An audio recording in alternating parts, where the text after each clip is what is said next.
Cuenta la historia que estaba una vez Da Vinci en su taller de pintura haciendo uno de sus hermosos cuadros y de repente llegó el secretario y le dijo, maestro, llegó don Pedro por su cuadro que usted le mandó a hacer hace unos días, esa pintura que le mandó a hacer hace un mes ya, em, viene don Pedro a reclamarla.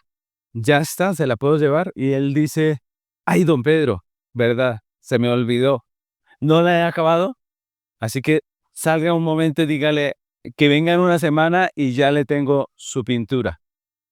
Así que el secretario va y le dice a este hombre que tiene que regresar en una semana y ya le tiene su pintura. El hombre se va para su casa, vuelve en una semana y cuando vuelve, otra vez el secretario llega donde Da Vinci y le dice, maestro, ahora sí, está la pintura de don Pedro, está esperando de afuera la pintura, por favor, ¿cuál es? Y se la llevo. Y él dice, ay, don Pedro, ¿verdad? Se me volvió a olvidar.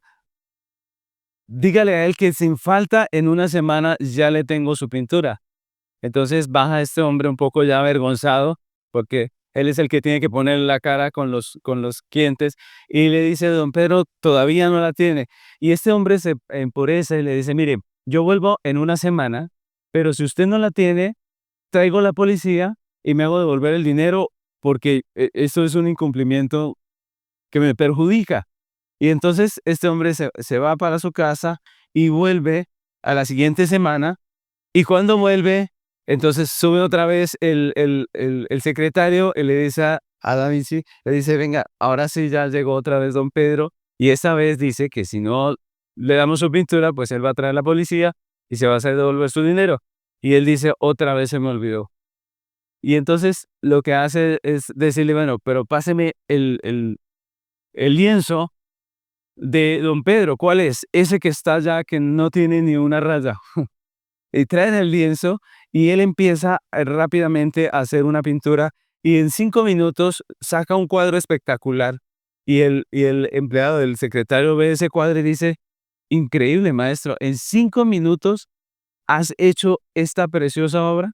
Y Da Vinci le dice, no en 5 minutos, eso me costó toda mi vida.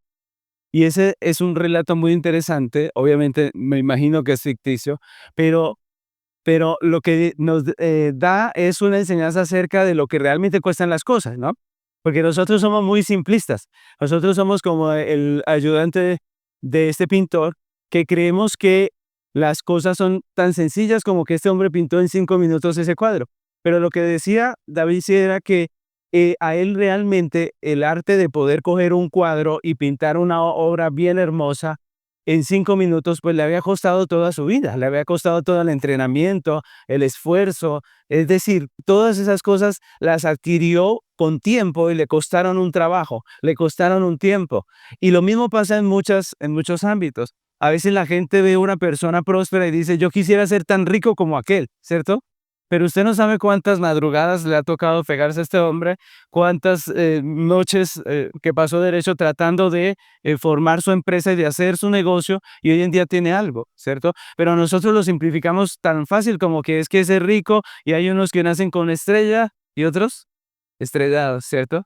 Pero no es tan fácil, no es tan sencillo, ¿no? Sino que la enseñanza de esta breve historia es que hay mucho más que 5 minutos en el arte de una persona que saca un cuadro tan fácil. Y lo mismo pasa en muchas áreas. Y cuando hablamos del discipulado, cuando hablamos de la vida cristiana, nosotros tenemos que ver que Dios está haciendo una obra en nosotros. Dios está haciendo una obra en nosotros. Nos está formando a la imagen ¿de quién? De Cristo, de su Hijo. Y ese es un proceso también. Es un proceso que, al igual que nuestra historia, requiere esfuerzo, ¿cierto? Dios está haciendo de nosotros alguien como Cristo, ¿cierto? Y eso requiere un esfuerzo. Y nosotros tenemos que valorar ese esfuerzo. Y eso nos ayuda a entender que estamos en un proceso, porque muchas veces vemos a un cristiano maduro y decimos, yo quisiera ser como él, ¿no? Pero pues resulta que él ya es una persona con la que Dios ha estado trabajando hace mucho tiempo y ha estado obrando en su vida, ha estado trabajando en su corazón, y pues ahí va la obra, ¿cierto? Entonces nosotros debemos tomar esa actitud de que estamos en medio de esa obra del Señor que nos está formando, Y debemos mirar eso con anhelo, la persona que va adelante con anhelo, esos logros, esa destreza, debemos mirarla con anhelo, pero recordando que nosotros estamos en el proceso. Eso nos ayuda a no desanimarnos. A veces vemos padres que tienen hijos cristianos ya caminando, mejor dicho, como creyentes. Vemos pastores, por ejemplo, que tienen a sus hijos en el ministerio. Eso es maravilloso. Yo anhelaría que algún hijo algún día siguiera esa vocación, aunque yo no se las inculco a ellos, porque sencillamente creo que si Dios los tiene para eso, Dios lo va a hacer. No necesito yo moldearlos a esa forma de pensar. Sencillamente Dios lo va a hacer. A mí me llegó mi tiempo y Dios me puso a trabajar en lo que Él quería. Pero cualquier padre puede desanimarse al ver a otro que ya tiene sus hijos en el ministerio y decir, no, y mis hijos todavía están quedados, ¿cierto? Pero todo esto es un proceso. Dios está tardando su tiempo en cada uno de nosotros. Es lo que la Biblia nos enseña. Dios está tardando su tiempo. Dios está haciendo su obra en cada uno de nosotros. Es un proceso. Es algo que Dios está haciendo en cada uno de nosotros y no nos podemos desanimar, sino más bien cada día animarnos porque Dios está haciendo su obra en nosotros. Dios está haciendo su obra en cada uno de nosotros de formarnos a la imagen de Cristo. Ahora, Dios lo hace por su palabra y por su espíritu, ¿cierto que sí?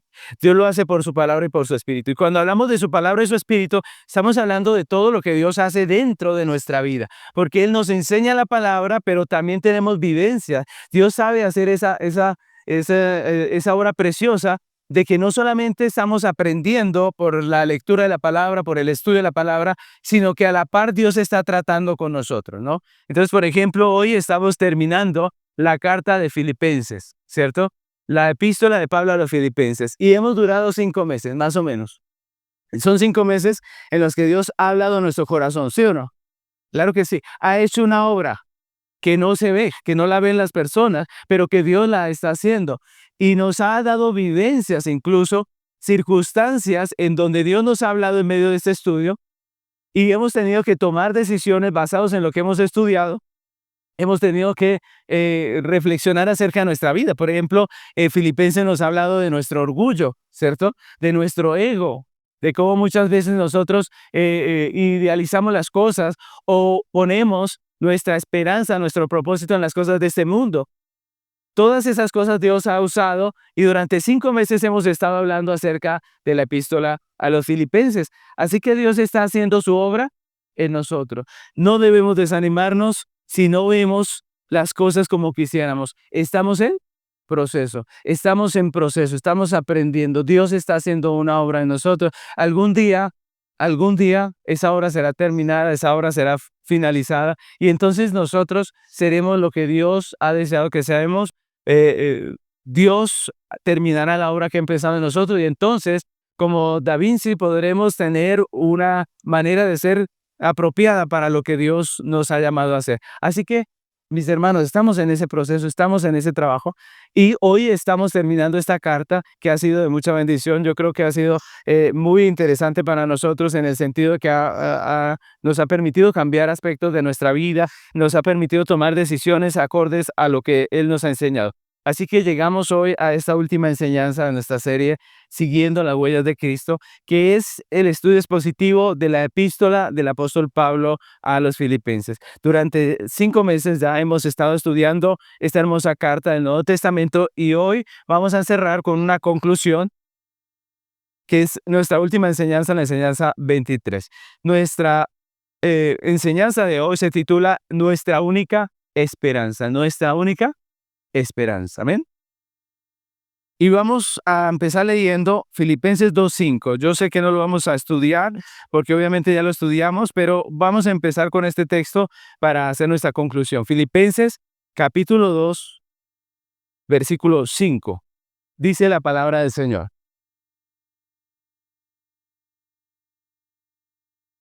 Haya pues en vosotros este sentir que hubo también en Cristo Jesús.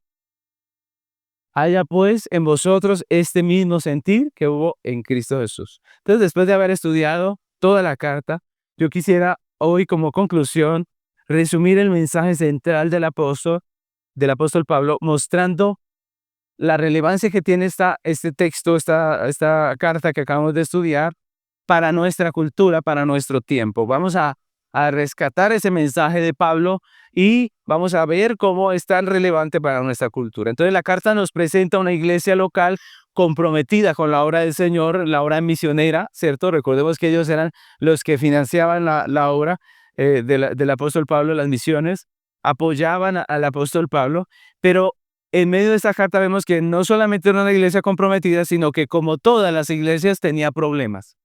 ¿Tendrá problemas nuestra iglesia? ¿Qué creen ustedes? Claro que sí, todas las iglesias tienen problemas, ¿no?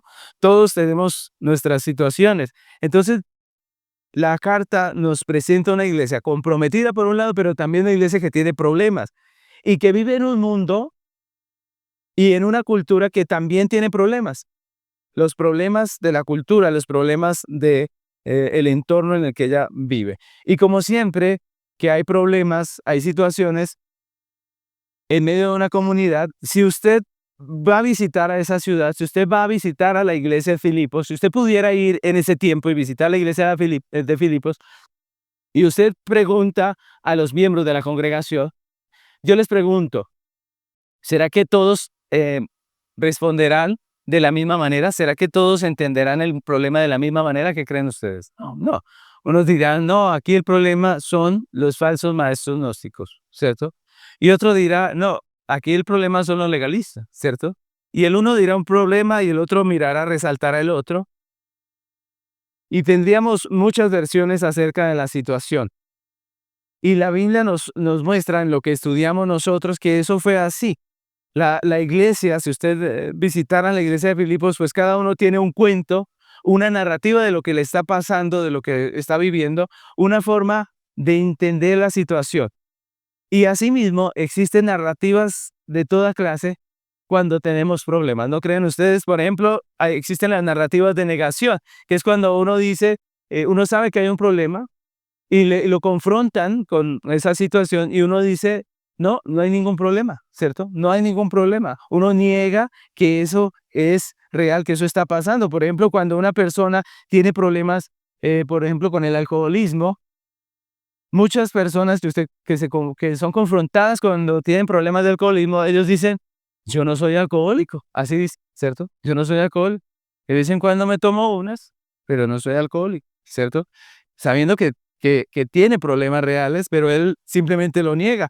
Existen también narrativas de justificación, es decir, que uno sabe que hay un problema, ¿cierto? Que tiene un problema, pero lo justifica, ¿no? Entonces dice uno, en medio de una situación, uno dice, sí, es cierto que tengo un problema, pero eso lo hago por esta razón, ¿cierto? Es como, por ejemplo, una persona, una mujer cuando es maltratada, muchas mujeres, desafortunadamente, cuando son confrontadas y ellas son maltratadas, ellas justifican la situación. Y eso es triste, porque ella dice, sí, pero es que yo tengo la culpa, ¿cierto? Y no debería decir eso, porque en realidad nada justifica el maltrato, ¿cierto? Pero muchas veces la narrativa de estas mujeres es sencillamente justificar la situación, y eso pues obviamente tampoco está bien. Y hay narrativas de resolución, que quiere decir que uno dice, bueno, yo acepto mi problema y mi problema es este y la solución es aquella, ¿cierto? Entonces nosotros mismos decimos cuál es nuestro problema y damos la solución. Y eso pasa muchas veces. Muchas veces usted le pregunta a una persona por una situación y él sabe su problema, él quiere saber su problema, dice cuál es su problema y dice cuál es la solución, ¿cierto?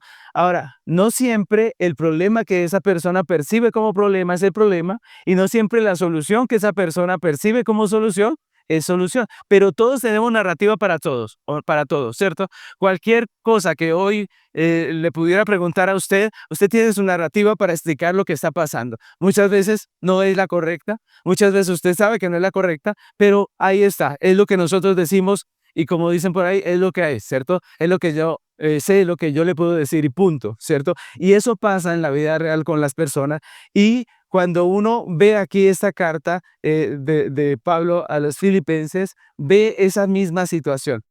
Y es como cuando uno tiene un problema de salud, ¿no? Cuando uno tiene un problema de salud y tiene síntomas, ¿no? Hagamos de cuenta, uno de esos síntomas puede ser que uno empieza a perder la memoria, ¿no? uno empieza a perder la memoria y lo confrontan acerca de esto, pero uno dice, eso no es nada, eso le pasa a todo el mundo, eso no es nada, ¿cierto? Eso es una narrativa de negación, eso no es nada, ¿cierto? Yo no estoy enfermo. Pero también puede usted tener una narrativa de justificación y decir, venga, lo que pasa es que yo ya tengo mis años y es normal que se me olviden las cosas porque ya tengo cierta edad, ¿cierto? O puede llegar a decir, a diagnosticarse a sí mismo y decir, no, esto me está pasando por falta de vitaminas, ¿cierto? Y entonces va rápidamente y se compra un frasquito de vitamina, empieza a comerse su vitamina porque usted dice, se me están olvidando las cosas porque me faltan vitaminas. O puede ir al médico, ¿cierto? Y dar con una persona que tiene un poco más de ciencia al respecto y que de pronto le va a dar una verdadera realidad acerca de su situación y un verdadero remedio, ¿cierto? Y entonces usted soluciona. Todas estas cosas son alternativas de cómo nosotros respondemos a los problemas que tenemos. Y hay algo interesante en la carta del apóstol Pablo a los filipenses, y es que el apóstol está en prisión y es visitado por un hombre que se llama Epafrodito, ¿cierto? Epafrodito, un enviado de la iglesia de Filipos. Epafrodito viene con un presente para Pablo, la iglesia se preocupaba por su pastor y le mandó un presente a la prisión, un dinero para que él pudiera estar sustentado con buena provisión un tiempo. Y resulta que en medio de todo eso, obviamente, Epafrodito habla acerca de la situación de la iglesia de Filipos. Se ponen a hablar acerca de esa situación y pues no sabemos cómo le contó Epafrodito a Pablo la situación, no sabemos. Pudo haber sido justificando, ¿cierto? Pudo haber dicho, a veces hay peleas, la una pelea con la otra y eso, pero es normal, las cosas de siempre. El asunto es que Pablo, en medio de lo que escucha como un buen médico, ¿cierto? Él va haciendo el diagnóstico, él va diciendo, ¿a qué problema? ¿Cierto? Y cuando termina Epafrodito, cuando termina su visita, pues él lo que hace es escribir una carta y esta es la que nosotros nos tocó estudiar estos 5 meses. Es la carta donde Pablo da específicamente a la iglesia, no solamente le habla acerca de la realidad de la situación que está viviendo, sino de cuál es la solución. Y esa es la carta a los filipenses. La carta a los filipenses es Pablo, que hagamos de cuenta que es el médico, dando un verdadero diagnóstico y una verdadera cura para la situación que están viviendo. Esa es prácticamente la carta. Y al igual que en la época en que escribe el apóstol Pablo, pues la iglesia y la sociedad moderna tienen muchos problemas. Por eso es tan importante esta carta para la situación actual, porque la iglesia de hoy tiene problemas, y la sociedad de hoy tiene problemas, y esta carta nos hace un verdadero diagnóstico y nos da un verdadero remedio para la situación. Ahora, el hombre moderno también ha tratado de dar sus narrativas, ¿no? De dar sus explicaciones, ¿no? Ha tratado de negar, de justificar y de explicar la raíz de todos los problemas que vivimos en la actualidad. Ha tratado de autodiagnosticarse y ha planteado distintas explicaciones o narrativas a nuestro problema y son variadas las narrativas que hoy en día tenemos. Narrativas místicas, psicológicas, ¿cierto? Hay muchos problemas que ya tratamos como problemas psicológicos, científicos, también evolutivos. Hoy en día está muy de moda eso de evolutivo, ¿no? Si el hombre es peleón, es porque cuando estaba ya con los dinosaurios, él tuvo que formar ese carácter fuerte y por eso se volvió peleón. Entonces, todo esto son narrativas que tratan de explicar nuestra situación. Tenemos de toda clase de narrativas hoy en día y generalmente el hombre, cuando trata de explicar su realidad, como él se aleja de Dios porque que muchos no quieren aceptar la realidad de Dios, entonces, como se alejan de Dios, tratan de explicar culpando una parte de la creación. Siempre esta es nuestra manera de explicar las cosas. Culpamos una parte de la creación y le damos el lugar de salvadora a otra parte de la creación, ¿cierto? Es decir, uno es el villano y el otro el héroe, ¿cierto? Entonces, generalmente explicamos las cosas así y siempre vamos a esos extremos. Este es el villano, este es el héroe. Y la gente toma de un lado y del otro para explicar las realidades que está viendo. Ahora, el hombre moderno trata de explicar estas cosas generalmente de esa manera. Por ejemplo, si nosotros nos vamos un poco a la historia, el filósofo alemán Carlos Marx si ustedes recuerdan que es el padre del comunismo, él afirmó que nuestros problemas venían de los capitalistas ambiciosos, ¿cierto? Entonces, miren cómo este hombre ya tiene un villano. ¿Cuál es? Los capitalistas ambiciosos. Ellos no comparten los medios de producción económica con la gente. ¿Cuál era la solución que planteaba este hombre? Un Estado totalitario, es decir, un régimen político en el que el Estado, a través de un partido único, ejercía control sobre toda la gente, controlaba las finanzas, controlaba todo, ¿cierto? Ese era su planteamiento. Él decía, el problema son los capitalistas, lo que hay que hacer es esto, un Estado totalitario, ¿cierto? Otros han dado otras voces, por ejemplo, Freud, si usted recuerda, el padre del psicoanálisis, él creía que nuestros problemas vienen de la represión de los deseos profundos del hombre. Él decía que nuestros deseos pecaminosos son lo que somos, ¿cierto? Él decía, eso es lo que es usted, ¿no? Entonces, sus deseos pecaminosos son confrontados por la conciencia y por las personas que luchan para que haya moralidad, y entonces eso es lo que lo daña a usted, el ponerle cuidado a esa gente. Es decir, Freud decía, en su planteamiento decía, usted tiene sus deseos, usted tiene sus pasiones que son legítimas, y los enemigos vienen a ser los que custodian la moral, es decir, la familia y la iglesia. Esos eran los enemigos, y la conciencia, ¿no? Familia, iglesia y conciencia eran los villanos, porque nosotros decimos, hay que casarse para tener relaciones sexuales, ¿cierto? Pues decía, no, si usted las quiere tener cuando quiera, téngalas.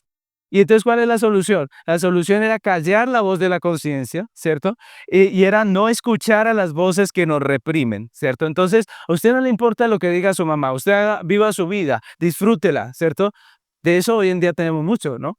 Entonces, esa fue la solución. Hubo un villano, la moralidad, la conciencia, todo lo que tiene que ver con restricciones, ¿cierto?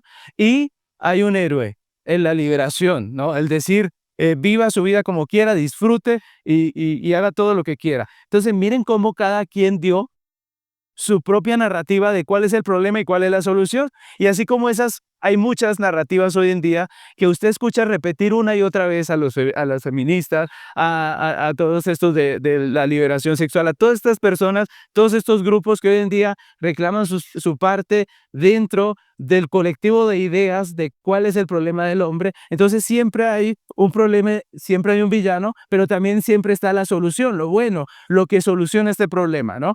Y esa es la razón por la que la epístola de Pablo a los filipenses es tan importante para este tiempo, mis hermanos, porque el apóstol en esta carta desafía las narrativas, no solo de su tiempo, sino también las narrativas modernas, y nos da la narrativa de Dios, es decir, nos habla del verdadero problema del hombre y de la verdadera solución al problema del hombre.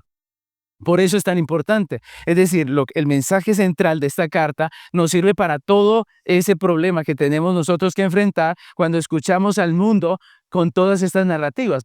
Ellos pueden explicarlo de la manera normal como lo explican las personas, pero la epístola de Pablo a los filipenses nos da la narrativa de Dios. Es decir, nos dice cuál es el verdadero problema y cuál es la verdadera solución. Y por eso es tan importante. Y hoy, si Dios nos lo permite, vamos a terminar esta parte resumiendo lo que es la narrativa de Dios, lo que la Biblia nos enseña acerca del hombre. Amén. Entonces vamos a estudiar hoy esta preciosa conclusión de nuestra carta.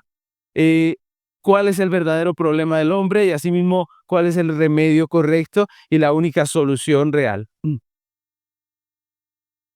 Así que vamos a comenzar. Vamos a tener nuestros 3 puntos que siempre trabajamos, y lo primero que vamos a ver en esta carta es el verdadero problema. Pablo hace una exposición del verdadero problema del hombre en esta carta.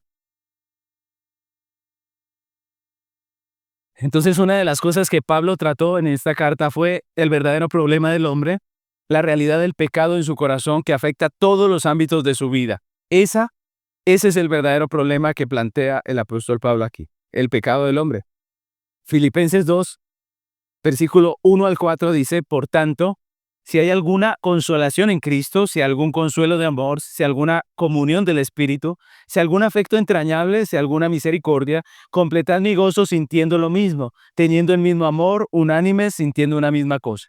Nada hagáis por contienda o vanagloria, antes bien con humildad, estimando cada uno a los demás como superiores a él mismo, no mirando cada uno por lo suyo propio, sino cada cual también por lo de los otros. Amén. Entonces todo esto que está diciendo aquí Pablo, lo escribe el apóstol porque, según el reporte que va escuchado de Epafrodito, al parecer las cosas estaban funcionando al revés en la congregación de Filipos.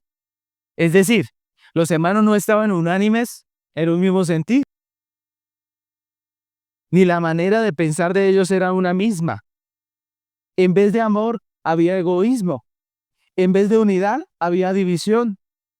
Y lo que motivaba las acciones de estos hermanos muchas veces era la contienda, la vanagloria, el orgullo y la soberbia. Y por eso Pablo tiene que escribir todo esto que escribe aquí en este texto. La carta de a los filipenses es muy relevante para la cultura en la que vivimos porque plantea el verdadero problema de la humanidad. Cuando Dios puso a Adán y Eva en el huerto de Edén, con un mandato específico, la Biblia dice que ellos lo transgredieron, pecaron, cayeron, se rebelaron a la voluntad de Dios, y la Biblia dice que inmediatamente el pecado y la muerte entraron en ellos, en sus corazones, y de ahí vienen toda la maldad de la historia del hombre, junto con todos los problemas que esa maldad desata, ¿no? Entonces, del corazón del hombre que es pecador. Ese es el problema básico.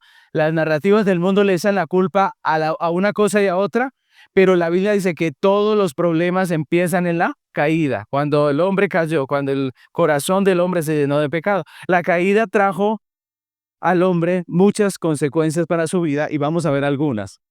Entonces, una consecuencia de la caída es la idolatría que esclaviza al hombre. La idolatría siempre esclaviza al hombre.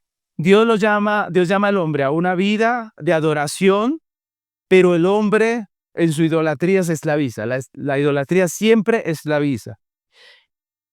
Si ustedes ven todas estas actitudes pecaminosas de las que hablamos aquí acerca de los filipenses y de las que habla la carta, están manifestando que los filipenses no tenían a Dios como el punto central de su vida. Muchos de los filipenses no tenían a Cristo como el eje central, como el punto central.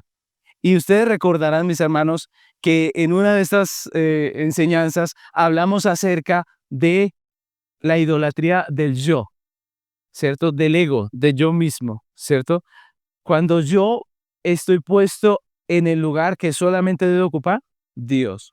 Cuando yo soy la única razón de mi vida, la mayor razón de lo que hago en esta vida, eso se llama idolatría del yo o ego, ¿cierto? Egolatría también, ¿cierto? Cuando la razón de mi vida soy solo yo, entonces eso es idolatría del yo. ¿Recuerdan? Lo estudiamos en uno de estos capítulos de estudio que tuvimos de la carta. La esencia del pecado, mis hermanos, es la idolatría del corazón. Por eso, de nada sirve atacar el pecado si en el corazón persiste la idolatría, ¿cierto? De nada sirve atacar el pecado si en el corazón está la idolatría. En ese sentido, mis hermanos, la sociedad contemporánea, la sociedad que nos tocó a nosotros, es muy idólatra.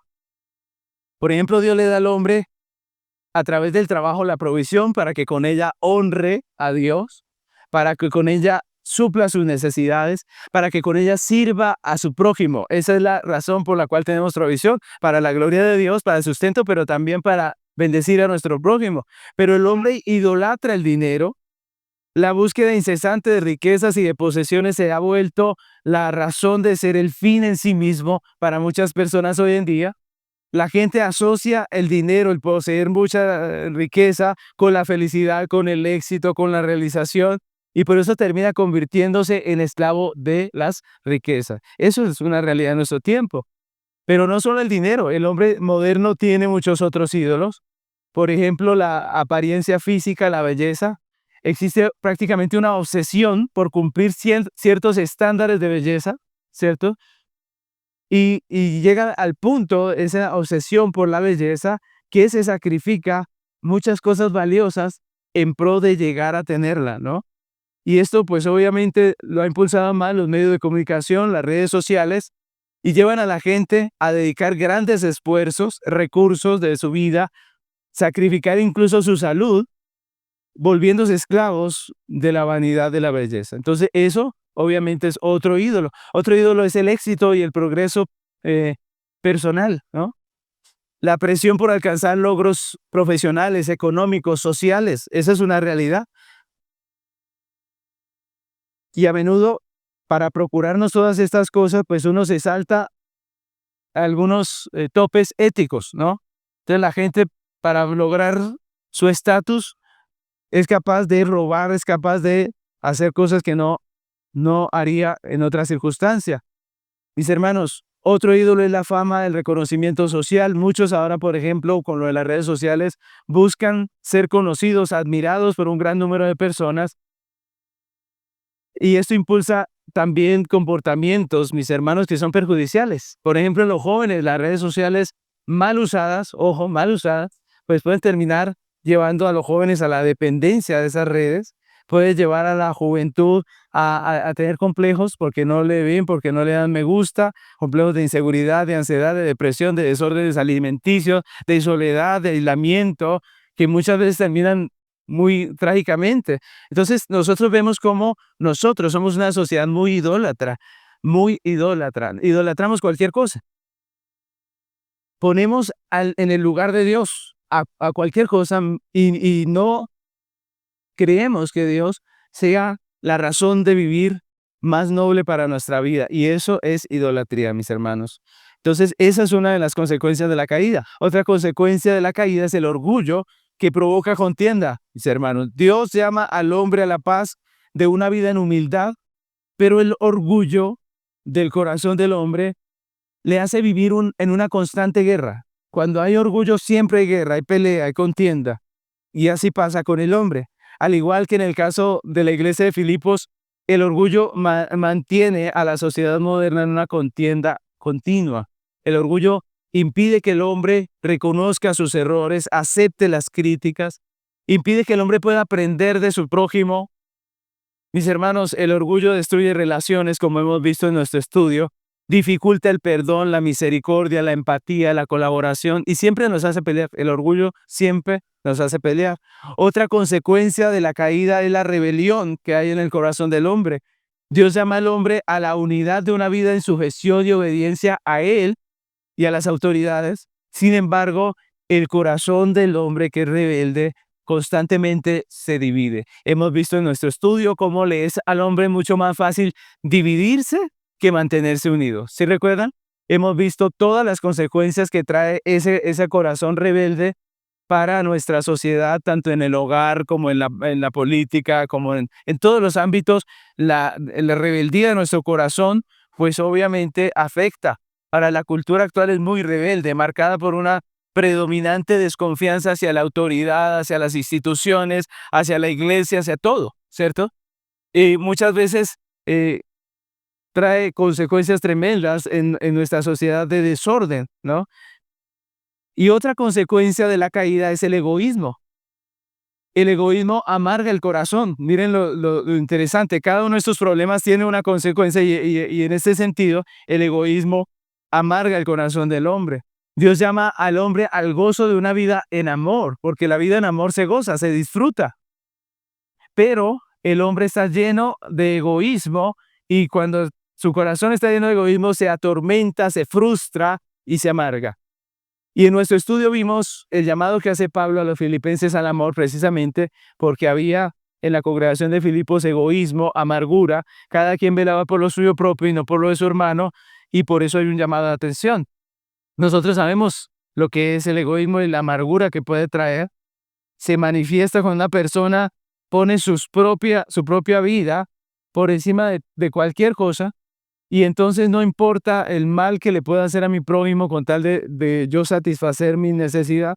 Y todo esto nos amarga la vida. En nuestro estudio vimos cómo el individualismo excesivo corroe nuestra sociedad y trae terribles consecuencias en todas las áreas. Entonces, en esta carta el apóstol Pablo identificó el verdadero problema del hombre, la raíz de todos los demás problemas, que es la caída, ¿cierto? El pecado, la triste realidad de las consecuencias que trae esa caída. La caída trajo al corazón del hombre idolatría, que le esclaviza, orgullo, que le hace contencioso, rebelión, que le lleva a dividirse, y egoísmo, que le trae amargura.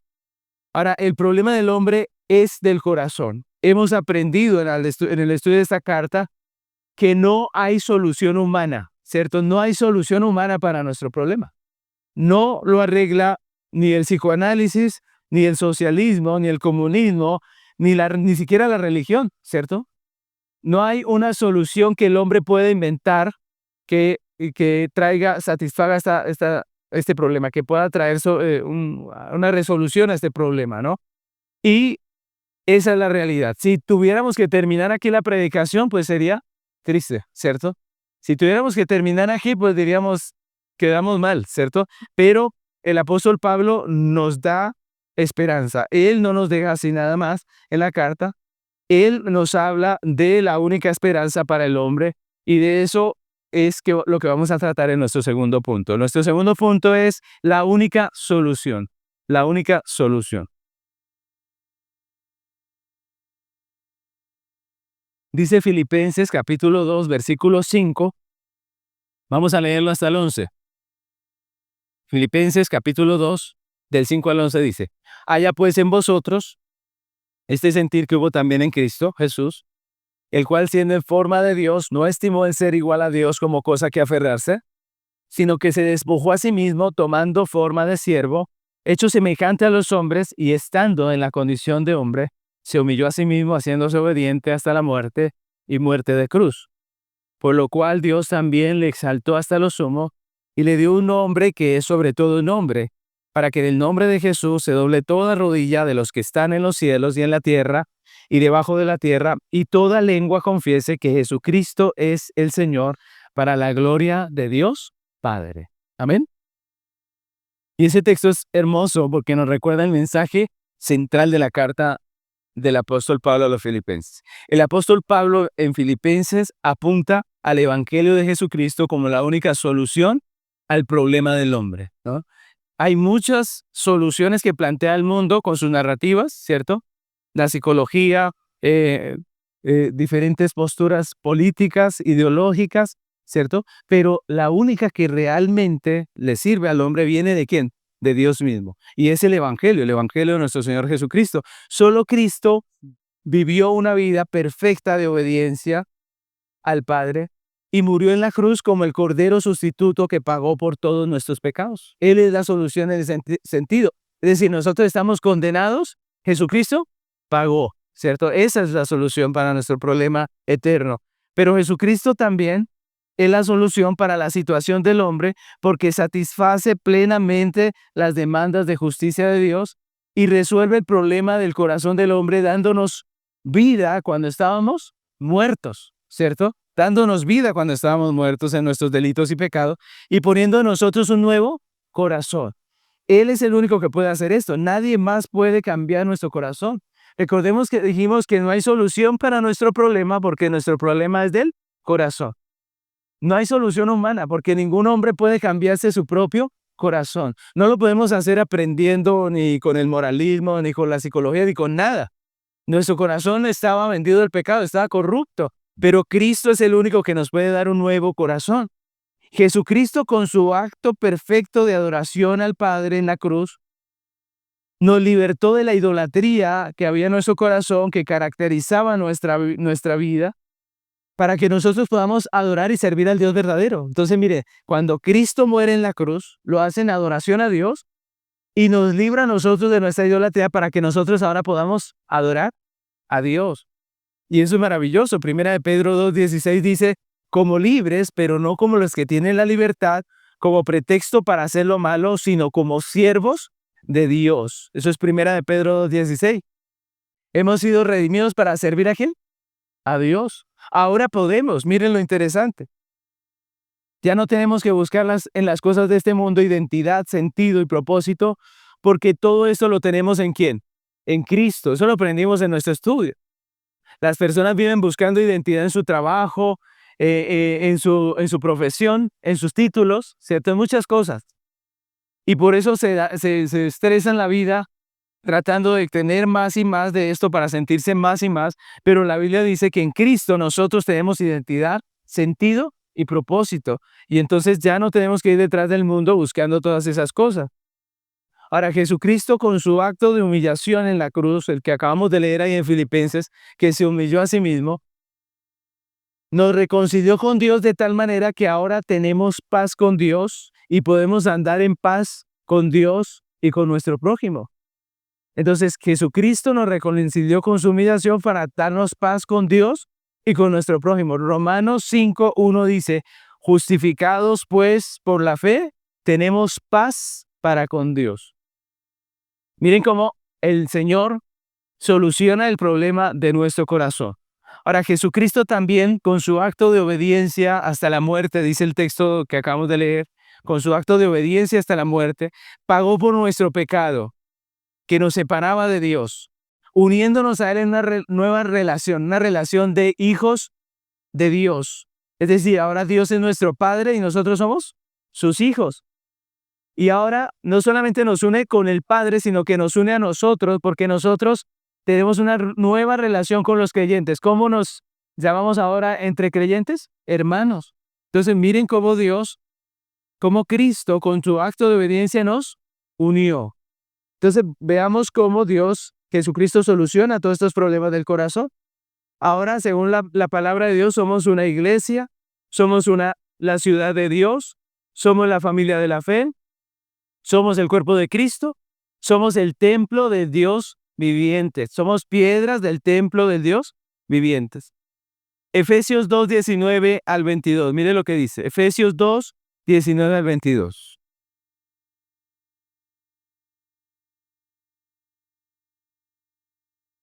Efesios 2:19 al 22. Dice la palabra del Señor. Así que ya no sois extranjeros ni advenedizos, sino que conciudadanos de los santos. Pertenecemos a una ciudad, la ciudad de Dios. Miembros de la familia de Dios. Ahora somos parte de una familia. Edificados sobre el fundamento de los apóstoles y profetas, siendo la principal piedra del ángulo Jesucristo mismo, en quien todo el edificio bien coordinado va creciendo para ser un templo santo en el Señor. Somos un templo, ¿cierto? Cada uno de nosotros somos piedras de ese templo. Dice, en quien vosotros también sois juntamente edificados para morada de Dios por el Espíritu. Todo eso lo tenemos ¿por quién? Por Cristo. Lo que necesita el hombre es a Cristo. El problema más grande del cual desencadenan todos los problemas es el pecado. Y la única solución que tenemos, según el apóstol Pablo, es Jesucristo. Jesucristo con su acto de amor sacrificial que le llevó a despojarse de sí mismo en la cruz del Calvario para redimirnos a nosotros, ha llenado nuestro corazón de gozo. Con su sacrificio de amor llenó nuestro corazón de gozo. Juan 16:20 es un texto muy hermoso donde el Señor Jesús le habla a los discípulos acerca de su muerte. Y él dice así, de cierto os digo, Juan 16:20 al 22 voy a leer, dice, de cierto os digo, que vosotros lloraréis y lamentaréis y el mundo se alegrará. Está hablando de su crucifixión. Dice, pero aunque vosotros estéis tristes, vuestra tristeza se convertirá en gozo. La mujer, cuando da a luz, tiene dolor porque ha llegado su hora. Pero después que ha dado a luz un niño, ya no se acuerda de la angustia por el gozo que haya nacido un hombre en el mundo. También vosotros ahora tenéis tristeza, pero os volveré a ver y se gozará vuestro corazón. ¿Y qué? Y nadie os quitará vuestro gozo. Mis hermanos, Jesucristo en la cruz nos dio un gozo que no se acaba, que nadie nos puede quitar. Y por eso decimos que Jesucristo es la única solución para el verdadero problema del hombre, porque nadie más puede hacer lo que Cristo hizo por nosotros. Por eso el Señor, vemos que dejó escrito a través del apóstol Pablo en 1 Timoteo capítulo 2, versículos 5 y 6, dice la Biblia, porque hay un solo Dios y un solo mediador entre Dios y los hombres. ¿Quién? Jesucristo, hombre, el cual se dio a sí mismo en rescate por todos, de lo cual se dio testimonio a su debido tiempo. Solo hay un mediador, solamente hay una solución para el hombre pecador y se llama Jesucristo. Pero Pablo en Filipenses no solamente nos aclara cuál es el verdadero problema del hombre y nos presenta la solución, sino que también nos muestra cómo esas buenas noticias de salvación transforman la vida de una persona, transforman la vida práctica, cómo el evangelio transforma la vida del hombre. Y eso es lo que veremos en nuestro tercer punto, que se titula La poderosa transformación. Mis hermanos, el evangelio transforma radicalmente la vida del hombre por tres razones. Primeramente, porque el evangelio de Cristo nos provee el poder para vivir una vida nueva.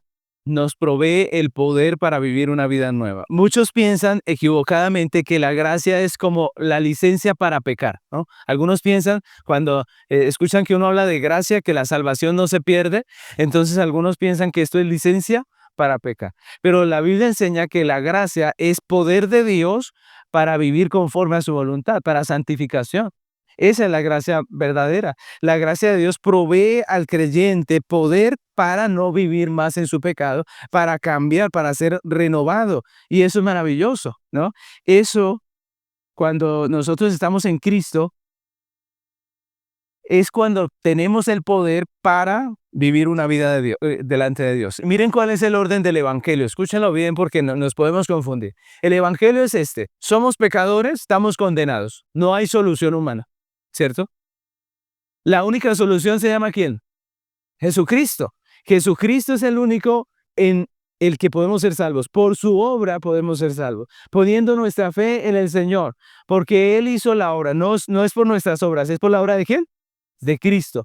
Y solo cuando estamos en Cristo es que podemos ser transformados. Solamente cuando estamos en Cristo podemos ser transformados. La religión cambia el orden de las cosas y dice, usted tiene que cambiar para que Dios lo acepte, ¿cierto?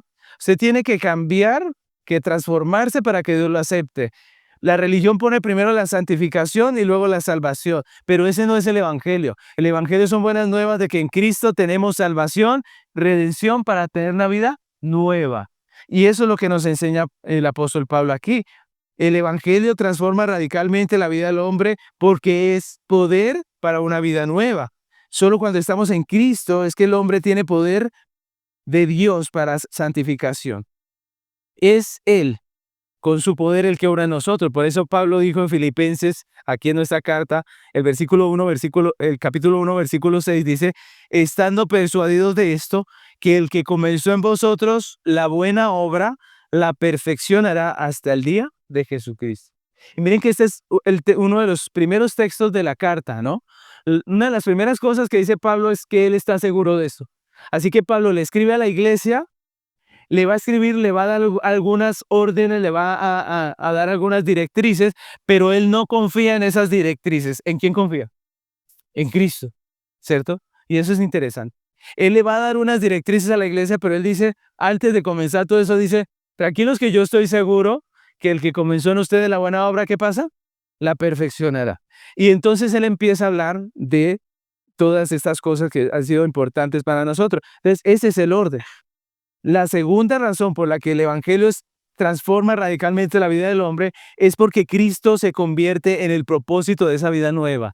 Jesucristo se convierte en el propósito de esa vida nueva. Vivimos para la gloria de Dios, es decir, como dice el Padre nuestro, vivimos para santificación de su nombre, para la extensión de su reino y para hacer su voluntad. Su nombre, su reino, su voluntad. Es lo que la Biblia nos enseña. Por eso Pablo dice que todas estas cosas son para la gloria de nuestro Señor, ahí en el texto que acabamos de leer de Filipenses. Y en Filipenses 4:20, él, en los últimos versículos de esta carta, culminó diciendo de esta manera, dice, al Dios y Padre de nuestro sea la gloria por los siglos de los siglos. Amén. Entonces, Cristo se convierte en el objetivo de nuestra vida.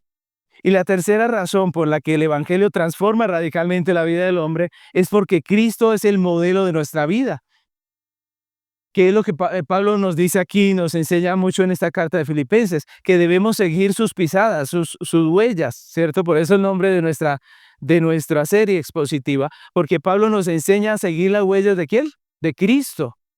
Y eso, mis hermanos, es lo que la carta nos dice en muchos de los textos. Dice, por ejemplo, Filipenses capítulo 2, versículo 5, haya pues en vosotros este sentir que hubo también en Cristo Jesús. Es decir, el modelo de vida cristiana es ¿quién? Jesucristo. Y por eso es que el apóstol Pablo nos habla acerca de Cristo. En todas sus amonestaciones siempre pone a Cristo. Esas son las huellas que debemos seguir y de eso se trata el verdadero discipulado. Es eso lo que ahora nosotros hacemos como creyentes, seguir sus pisadas. Es por Cristo, es en Cristo, por Cristo y para Cristo que podemos nosotros renovar cada día nuestra vida para llegar a ser semejantes a Cristo, como dice la Biblia. Ahora, eso quiere decir que antes no podíamos, cuando estábamos en Cristo no podíamos, pero que ahora podemos en Cristo, ¿cierto? Que antes éramos débiles por la carne, dice la Biblia, y no podíamos, pero ahora podemos en Cristo. Es decir, que esto va a transformar la vida del creyente. Ahora podemos renunciar a toda idolatría, a toda esa idolatría que podamos tener, tanto por el dinero, por la belleza, por nosotros mismos, por cualquier cosa, y ahora servir y adorar al Dios verdadero. Ya no tenemos que andar buscando nosotros la identidad, el propósito en nada de este mundo, sino que hemos hallado en Cristo y tenemos a Cristo como nuestra razón de ser. Ahora podemos adorar al único Dios verdadero en libertad. Ahora en dependencia de Dios podemos hacer morir el orgullo en nuestro corazón. Podemos reconocer nuestros pecados, nuestros errores, pedir perdón, corregir. Por eso Pablo hace este llamado a los creyentes en Filipos, porque ellos están en Cristo. Y les dice, ustedes que están en Cristo, perdonen, ¿cierto? Acuérdense de la disputa que había entre dos mujeres, dos hermanas en la congregación, y él aboga para que esa solución, para que ese problema se solucione. Le pide a Epafrodito que medie en la situación, porque somos creyentes y ahora tenemos una nueva vida en Cristo. Ahora en dependencia de Dios podemos hacer morir nuestro orgullo. Ahora por la gracia y el poder de Cristo podemos abandonar nuestra rebelión, respetar a la autoridad, aprender a sujetarnos, crecer en obediencia, aprender a ejercer autoridad en amor, de tal manera que podamos vivir en unidad con Dios y con nuestro prójimo. Ahora sí podemos, ahora Dios lo logra en nosotros. Ahora el Señor que comenzó en nosotros la buena obra la está perfeccionando. Ahora también por la gracia del Evangelio podemos dejar esa vida de egoísmo centrada en nosotros mismos y vivir una vida de amor a Dios y a nuestro prójimo, que a pesar de las circunstancias siempre va a traer gozo, mis hermanos, porque aunque en el amor siempre hay sacrificio, también siempre el amor es un manantial de gozo. En cambio, mis hermanos, el egoísmo es como un pozo solitario de aguas amargas. Eso es el egoísmo. Uno está siempre centrado en uno mismo y vive amargado. Solo en la práctica de una vida de amor hay gozo permanente, como lo expresa el apóstol en esta carta. Y Pablo mostró todo esto a los filipenses, llamó a la iglesia todo esto, pero también lo modeló con su propia vida. Pablo es una muestra de que todo esto es real, que nosotros estamos perdidos en nosotros mismos, que solamente hay una solución que es Cristo y que en Cristo nuestra vida es transformada. Vemos a un Pablo escribiendo desde la carta como triste, lleno de reclamos y de amarguras porque los judíos lo habían metido preso y luego había terminado en Roma y todo eso. No, está alegre, está gozoso. Esta carta es llamada la carta del gozo porque Pablo expresa muchas veces dentro de la carta su gozo. Vemos a un Pablo que no está resentido contra Dios, sino que en la oportunidad que Dios le dio de estar en esa prisión, tuvo discípulos incluso de la casa de César, ¿recuerdan? Así que vemos a un Pablo que no estaba centrado en sí mismo, que no estaba gobernado por la idolatría del yo, sino que era un Pablo que estaba adorando a Dios aún en medio de las circunstancias difíciles. Y eso es lo que vemos en esta carta. Así que podemos concluir este estudio con la narrativa divina, ¿no? Hemos visto que hay narrativas en el mundo, que hay maneras de explicar la situación del hombre, pero vamos a terminar con la narrativa divina. ¿Qué es lo que en resumen dice la Biblia acerca del hombre? ¿Cómo se puede resumir la historia del hombre y por qué tanto problema en la humanidad? La Biblia nos enseña lo siguiente. Lo que Dios dice acerca de la realidad humana es lo siguiente. El gran problema del hombre comenzó en la caída, que le convirtió en un idólatra que se esclaviza, en un orgulloso que vive constantemente en guerra, en un rebelde que divide y en un egoísta que se amarga. Esa es la vida del hombre. Y es lo que vemos en noticias, es lo que vemos en la vida constantemente. Esa es una realidad del corazón para la cual no existe una solución humana. No hay una ciencia, no hay una tecnología que pueda arreglar esto. Ya hace unas semanas se hizo la primera cirugía para curar la depresión. No sé si le dieron acerca de eso, lo vieron por ahí en noticias. Pero para curar el corazón del hombre no existe cirugía y no va a haber cirugía, porque el problema del hombre es un problema interno. Su corazón está corrupto. La única esperanza para el hombre es el Evangelio. Jesucristo es la solución para la situación del hombre porque satisface plenamente las demandas de la justicia de Dios y resuelve el problema del corazón del hombre, dándonos vida cuando estábamos muertos en nuestros delitos y pecados y poniendo en nosotros un nuevo corazón. ¿Esta sí es solución? Mis hermanos, podemos trabajar la conducta de una persona, pero el pecador seguirá siendo un pecado, ¿cierto? Podemos convencerla de hacer algunos cambios en su vida. Podemos, por ejemplo, hoy en día, cuando vienen personas nuevas a la iglesia, se les pasa al frente y rápidamente se les hace una oración, se les declara que son cristianos, se les bautiza y se les empaca un cristianismo que ni siquiera entienden, ¿cierto? Podríamos hacer todo esto. La persona ahora se llamaría cristiana, pero su corazón sigue siendo el mismo corazón. Entonces, el problema no está en la religión, no está en el psicoanálisis, no está en esto. Solamente Cristo puede solucionar el problema del corazón del hombre. Solamente en Él hay salvación. Solo Cristo, por Cristo y para Cristo. Podemos cambiar la idolatría que esclaviza en adoración que libera. Solo en Cristo podemos cambiar el orgullo que nos hace pelear en humildad que nos reconcilia y produce paz. Solo en Cristo la rebeldía que hay en nuestro corazón la podemos cambiar por sujeción que nos une. Y solo en Cristo podemos cambiar el egoísmo que nos amarga en amor que llena nuestro corazón de gozo. Quisiera el Señor hacer eso en nuestra vida. Nosotros siempre creemos a las narrativas del mundo, si ustedes se dan cuenta. Nosotros solemos creer a las narrativas del mundo. ¿Y cómo podemos ver eso, pastor? Me podría preguntar alguno. Pues lo que nosotros pensamos que es la solución. ¿Cuál es lo que usted piensa que es la solución para su vida? Muchas veces hay personas que dicen, pastor, si yo me pudiera ganar una plata, mis problemas se acabarían, ¿cierto? Ya hay una narrativa en usted, a todos nos afecta las narrativas de nuestra cultura, nos afecta a todos. Así ha sido a través de la historia y así es en la actualidad. Pablo estaba en esta carta luchando con las narrativas que tenían los filipenses de la cultura griega que ellos tenían y nosotros estamos luchando con las nuestras, ¿cierto? Así que tenemos que cambiar esto. La única solución es Cristo. Es en Cristo que podemos tener este cambio. Ahora, no podemos terminar sin una aplicación a todo esto. Esta narrativa de Dios es la que encontramos en la Biblia. Somos pecadores, no hay solución humana, la única solución es Cristo y en Cristo podemos ser renovados totalmente. Ahora, la pregunta es, ¿esa es también su narrativa? ¿O nosotros tenemos las narrativas del mundo? ¿Cierto? Es la pregunta. ¿Esta es mi narrativa? Cuando yo le explico a mi hijo la vida, ¿esta es mi narrativa? ¿O yo estoy más bien guiado por algunos gurús de internet que nos dice cómo las emociones pueden ser cambiadas con ciertas técnicas?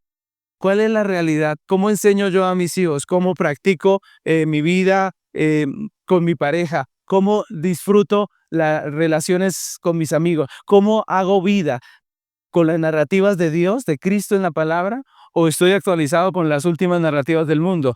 Que Dios nos ayude, porque lo único que soluciona el problema del hombre es Cristo, porque lo único que puede traer el gozo perdurable al corazón del hombre es Cristo. Mire, las narrativas del mundo pueden funcionar temporalmente y por eso es que son atractivas, porque usted le dicen haga estos cambios y hágalo de esta manera y usted los hace y funciona o no funciona. Claro, funciona por un tiempo, pero no son la garantía, no son la solución que garantice nuestra tranquilidad en realidad. Solamente la narrativa de Dios en el Evangelio trae verdadera salud, trae verdadera tranquilidad, trae verdadero gozo al corazón del hombre. Así que Filipenses nos deja con el gozo de la redención, con la convicción de que necesitamos cada día más a Cristo, necesitamos cada día más su Evangelio, su gracia, su palabra, pero también con la certeza de que el que comenzó la buena obra en nosotros,